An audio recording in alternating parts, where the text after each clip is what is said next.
Dead Men Tales is brought to you by SupplyHouse.com, the easy way to order HVAC, plumbing, and electrical parts. Shop online, find a wide selection of products from industry-leading brands, and get fast delivery anywhere in the U.S. And being a pro has its perks. Apply to be a SupplyHouse.com trade master and get access to a dedicated phone line, free shipping and returns, and discounts on every order.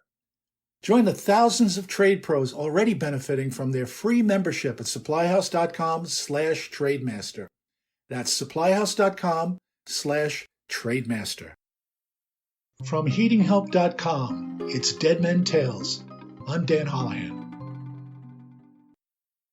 I was an 11-year-old Tenderfoot Boy Scout spending a weekend at my first jamboree.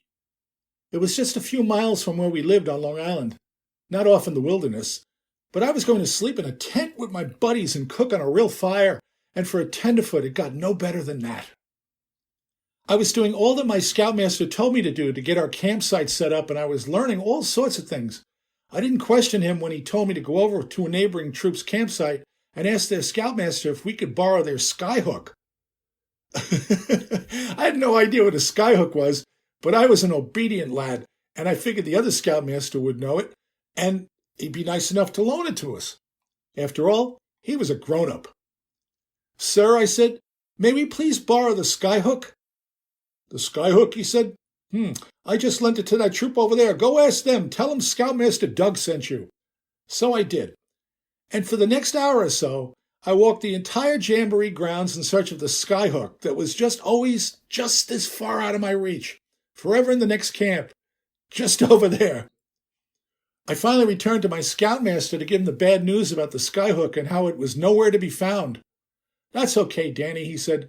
"Go back to the first scoutmaster I sent you to and ask him if we can borrow the smoke shifter. The smoke from our fire is getting in my eyes." So I did. An hour later, he sent me out looking for a gallon of dehydrated water. I know. Not that many years later, I was working for a manufacturer's representative in their plumbing group. I had not yet discovered the joys of heating. We sold a line of shower valves and another line of drains. Both companies went out of business not long after. I hope it had nothing to do with me. The drains were famous for their weight. Each weighed quite a bit more than those of the competitors. Quite a bit more. This never made much sense to me, drains being drains, and the extra weight drove up the price, so it was always a tough sale, as their eventual demise proved, but I gave it my best when I had the chance. Out on Long Island in a town called Stony Brook, a hospital was going up. At 360 feet, it would be the tallest structure on the Isle of Long. It still is. It's not the prettiest building, but it sure is large. My boss, a believer in positive thinking, decided that this was a job that we absolutely must get because it would put us on the map as serious players in the world of too-heavy floor and roof drains. He spoke to the folks at the factory, which was in Shippensburg, Pennsylvania, and they agreed to work on a lower margin if we were willing to do the same. We were, and we did, and we won the trophy job. But this is the part of the story where I get to be a tenderfoot again.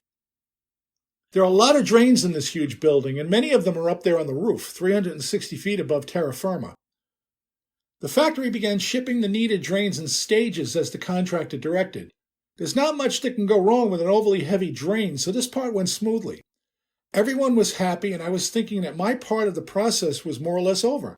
I had sold the job. The stuff was getting to the job. The contractor wasn't complaining, and all was well with the world. But then there was this one big roof drain that didn't arrive as expected. The factory had missed it on the order, and now the contractor wanted it right now. The factory didn't have one of those big boys on hand, but they said they would pour one soon. Soon was not what the contractor wanted to hear. "We'll get it to you as soon as possible," I said. "What does that mean?" the contractor asked, a bit too calmly. But I wasn't noticing that because I was young and puppy dumb at the time. "Well, when they make it, they'll send it to you once they make it." When he was done verbally flaying the flesh from my bones, I promised myself that I would never again say those words to any contractor in the whole world. Never, ever again.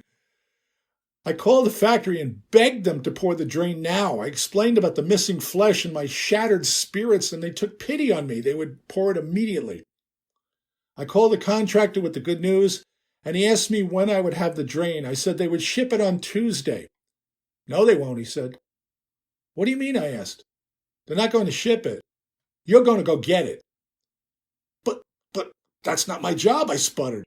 It's your job now, he said. If you're a man, you'll go out and get it and deliver it to us. Men keep their promises.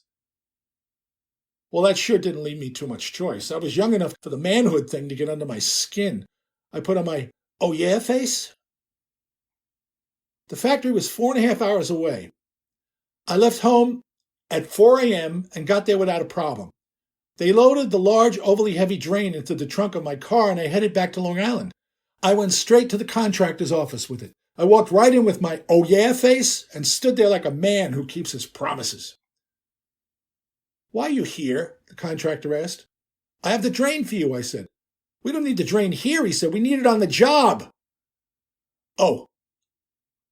So I drove the cursed drain another 30 miles east to the job site. I found the contractor's trailer and knocked on the door. The foreman, who looked like the box I came in, opened the door and growled a "What?" at me. I have your very large, very heavy roof drain, I said. So why are you bringing it here, he said. It goes up on the roof. Take it up there. He slammed the trailer door, leaving me standing in the mud like a character in a Dickens novel. Did I mention I was wearing a jacket and tie? All salesmen wore jackets and ties in those days, and shiny shoes. It made us feel important, dress for success and all that. I went to my car, opened the trunk, lugged out the drain, and humped it across a muddy field to the construction elevator. I waited for it to come down. Help you? The elevator operator said. I have to get this roof drain up on the roof, I said. Are you an employee of the plumbing contractor, he asked. No, I'm the drain salesman. Then you can't ride the elevator, he said. Insurance won't allow it. How am I supposed to get this drain up on the roof if I can't ride the elevator, I said. He pointed me toward the stairs. I climbed for a good long while and dropped the drain where it belonged, and as far as I know, that's where it remains, even after all these years. Not much can go wrong with a roof drain, especially one that's overly heavy. So, lessons learned. Number 1, don't promise more than you can deliver. Number 2, keep your promises. Number 3, respect the contractor's work schedule. Number 4, don't wear fancy clothes and shiny shoes on a job site. Number 5, take your lumps when you have to, especially when they're well-deserved. Number 6, and next time, if there is a next time, bring a skyhook. I hope you enjoyed that tale. And if you did, please share it. And if you haven't already, please subscribe to this podcast. I have many more Dead Men Tales to share with you, and I really appreciate you taking the time to listen. Thanks.